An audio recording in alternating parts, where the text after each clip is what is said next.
On the app's main screen, tap Start to enter the work interface. Tap the red button on the right side to create a new project. In the New Project pop-up, enter the project name and tap Confirm. You can adjust the photo interval from this panel.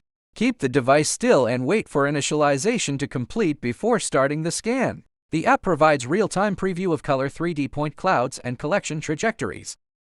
Status indicates the current device status. Operation time displays the elapsed time of the current task.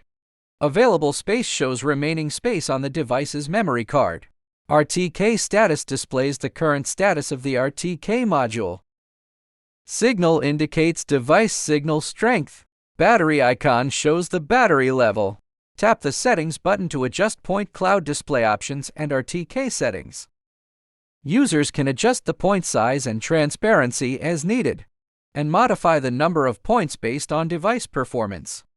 The Focus button controls the visibility of models at the focal point of the 3D scene. If you need to use RTK, please configure it before starting the scan. For details, refer to the RTK Setup Guide. Roaming mode, switch between free roaming and third-person view.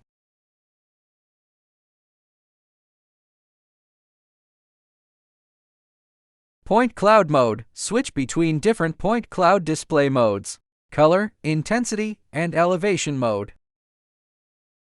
Control point management, add or delete control points in the work area. File management, go to the File Management page to view, manage, or delete local project data on the device. When data collection is complete, tap the red Finish button to end the current task. Wait for data to be saved successfully, then repeat the above steps for the next task. Alternatively, remove the SD card for data post-processing. Copy the corresponding project folder from the SD card to a computer.